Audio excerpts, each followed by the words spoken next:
So I have a preacher friend long ago that took a sabbatical. And during that sabbatical, he went up to the Appalachian Trail and thought that he would basically traverse a good portion of it for the very first time in his life. Now, this guy was no spring chicken. He was a little bit, on the second half of life. And yet still he was extremely strong and came prepared to go into the Carolinas with a huge pack on his back and all sorts of little things like pots and random accessories kind of hooked onto different parts of the pack, where he was just this walking like salesman with all of these things just jangling with different sounds and the weight of the pack just kind of hunching him over in a way that I think he was in denial about. But he found himself going up there, and he knew for the first 6 miles he would have to walk, camp, and then there would be an outpost where he could grab just a couple more things that he had perhaps forgotten. So he made the walk, and then that morning went into the outpost store, and again with this pack of at least 100 pounds, was picking the last pieces and putting it in his basket, went up to the cash register, and the cashier just sat and looked at him and did nothing. And my friend asked, "Well, I'd like to check out, please." And the cashier simply said, "You don't need any of this." And he's like, "Well, I think I know what I need, so I'll just go ahead and buy this." He's like, "No, really, you don't. Instead of filling up your bag with more things, you need to at least offload half of it to be able to even make this trip." And silence kind of ensued, and as he describes it, he just kind of took off his pack and started undoing some things, putting it in a trash bag that he could pick up whenever he came back around that way. And still, he looked up at him with this wordless wonder of, "Really?" And the cashier simply said to him with a look of love, "In that wilderness, friend, you're going to find all you need. Trust me." I don't know about you, but I find that most of us that are actually real about our human condition, we are uncomfortable with emptiness. Empty schedules and time, empty bags, empty bank account, empty canvas. All these things that aren't filled to the brim almost scream to us with their lack.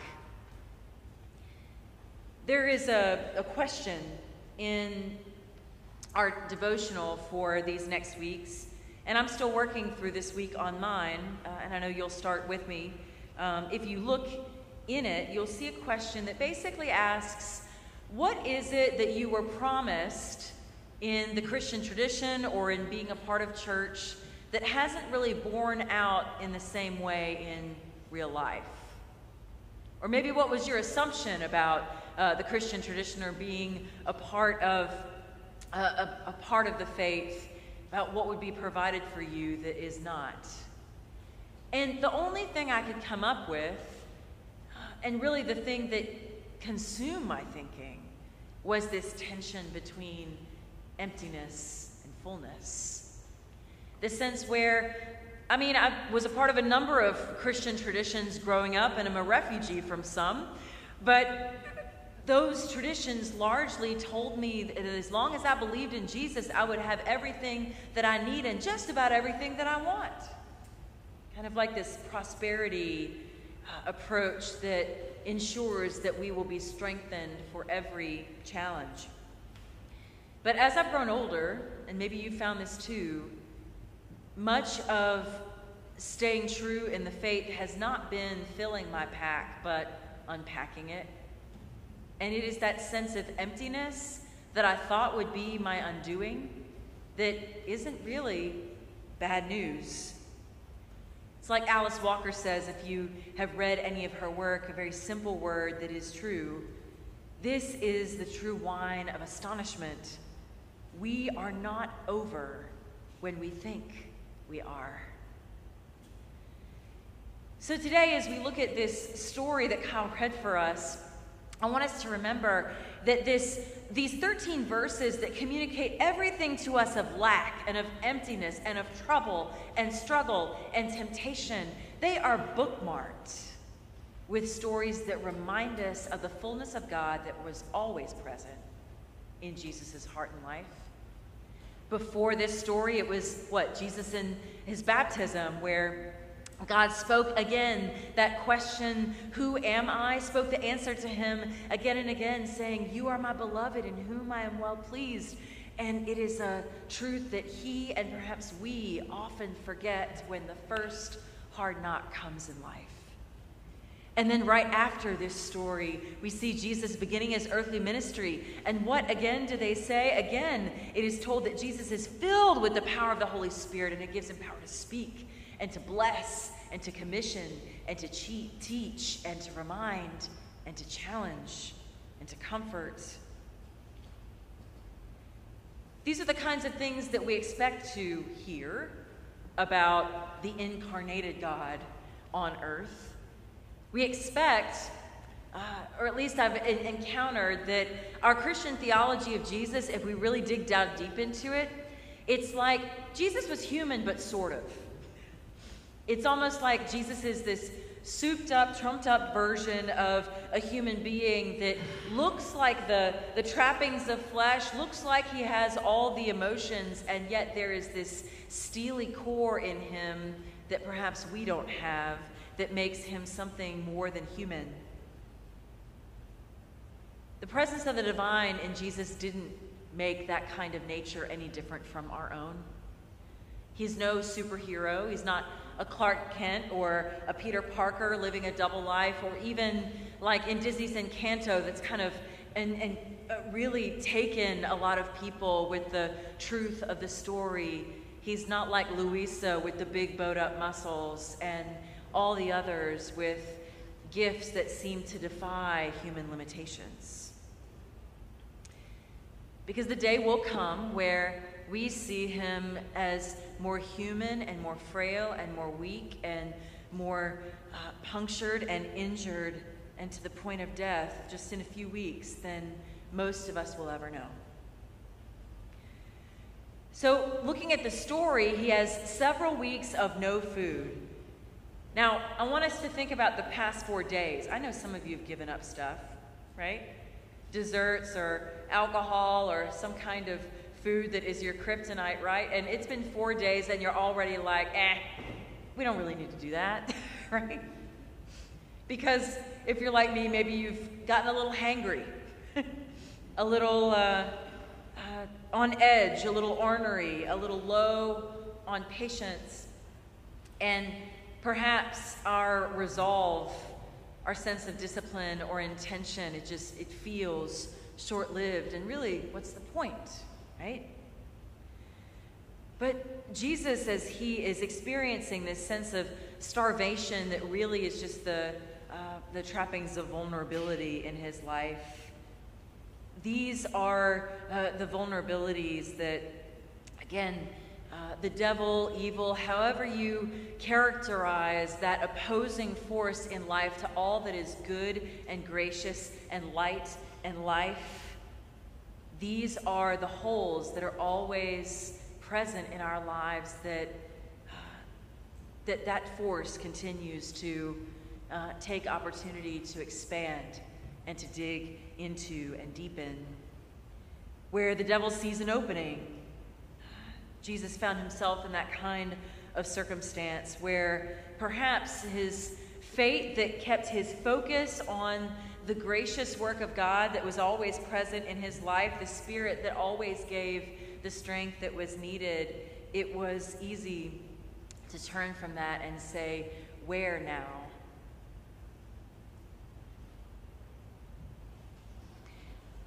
So as he was walking and continuing to contend with this force in his life, I think about this idea that Paul Thoreau said. He's kind of a researcher on travel. And he said a really simple thing about these roads without any particular focus point or destination. He says, when strangers asked me where I was going, I often replied, nowhere. Vagueness can become a habit, and travel a form of idleness. So it's the sense that the road to anywhere, to a bunch of different points, are being led by this way and that way, without any real intention, is the road to nowhere, and the road to nowhere leads to dreams sacrificed, opportunities squandered, and life potentially unfulfilled. So when we look at Jesus' experience, it reminds us, and maybe you have lived this already, it reminds us that evil, if evil does anything in our lives, it works in the way of distortion, distorting our focus on the reality in front of us. It presents wants as actual needs, and falsehoods as truths.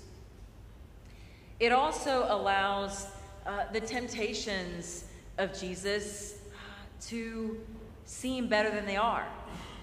So one of the things that I'm discovering just this year, looking at this text umpteen million times, I've noticed for the first time that Jesus isn't exactly dealing with temptations that are like really desirable for him and yet bad. So like candy or cookies in the cookie jar, you know, the willpower story that we had, that is all of our experience in many times over in life.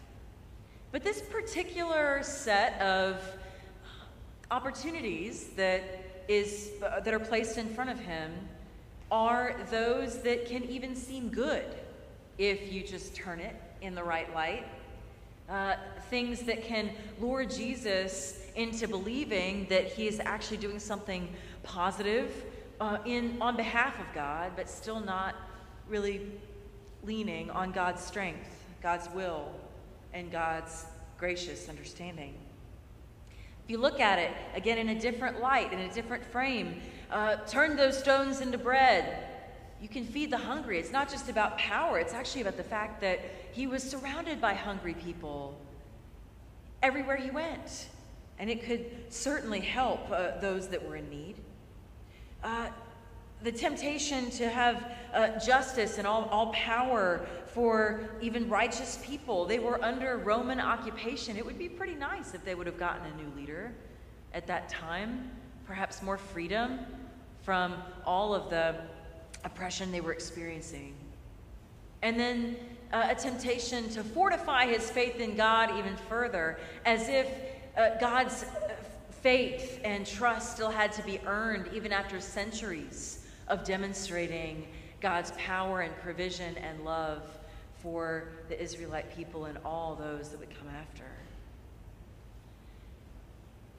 His strength came not from having these things, but knowing that God could provide them at any moment if he had need. And he had little strength at all without the Father.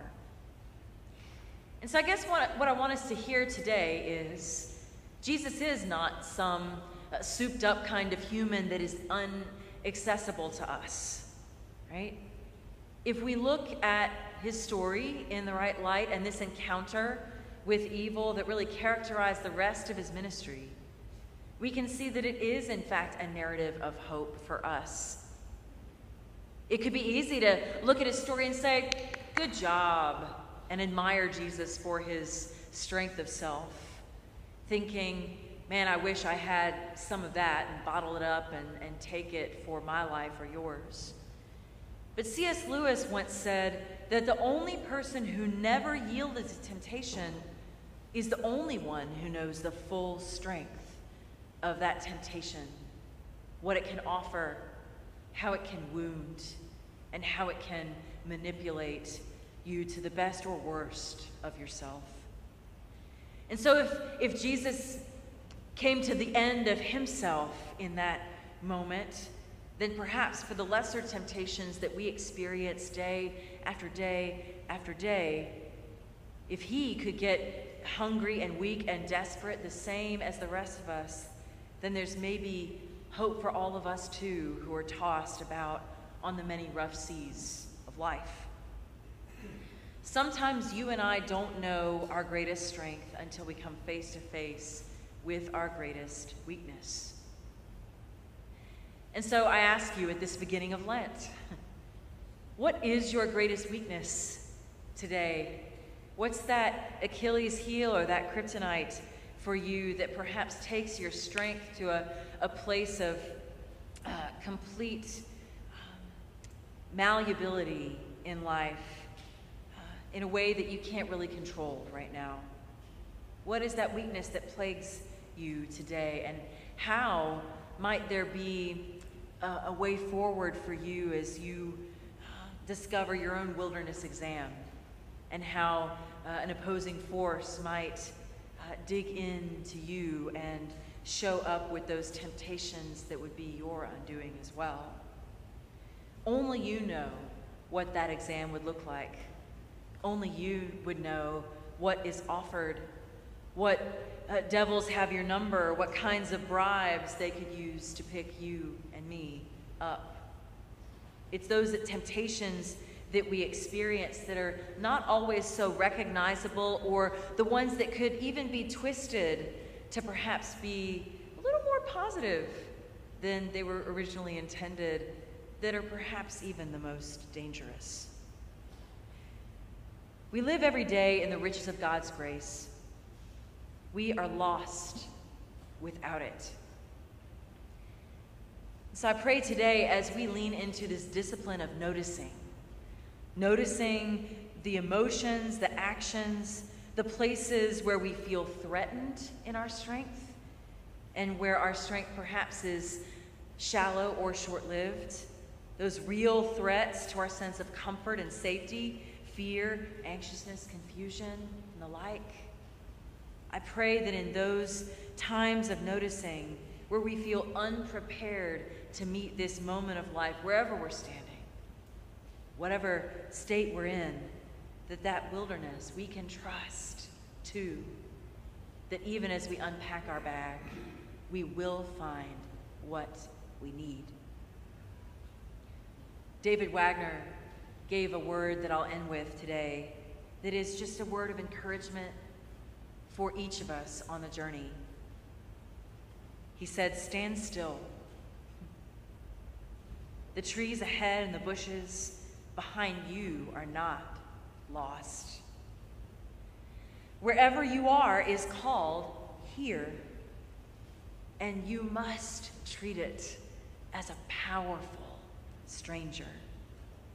You must ask permission to know it and to be known. If what a tree or a bush around you does is lost on you, then you and I are surely lost. But stand still. The forest knows where you are, and you must let it find you." May it be so. Amen.